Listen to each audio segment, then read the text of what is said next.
नमस्कार. आपल्या सगळ्यांचे सोशल महाराष्ट्र न्यूज चॅनलमध्ये हार्दिक स्वागत. चला वळूया तर एका नवीन बातमीकडे. आजची बातमी. वाढत्या महागाई विरोधात शरद पवारांची राष्ट्रवादी आक्रमक झाली आहे.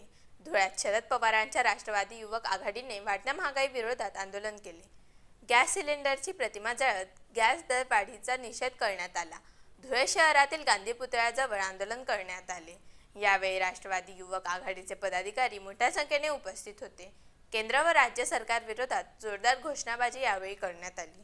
पक्षाच्या माध्यमातून प्रांताचे अध्यक्ष मधुभाई शेख यांच्या नेतृत्वात महाराष्ट्रभर आंदोलन करण्यात येत आहे. आंदोलनाचा विषय असा आहे का महागाई दरवाढीच्या माध्यमातून पेट्रोल असेल, डिझेल असेल, घरगुती गॅस सिलेंडर असेल, या माध्यमातून सर्वसामान्यांचं या केंद्र सरकार राज्य सरकारने कंबरड मोडण्याचं काम केलेलं आहे. त्या निमित्ताने आज राष्ट्रवादी काँग्रेस पक्षाच्या वतीनं महाराष्ट्रभर हे असं आंदोलन करण्यात येत आहे. आज धुळे शहराचे राष्ट्रवादी काँग्रेस युवक जिल्हा अध्यक्ष वाल्मिक भाऊ मराठे यांच्या नेतृत्वात हे आंदोलन करण्यात आलेलं आहे.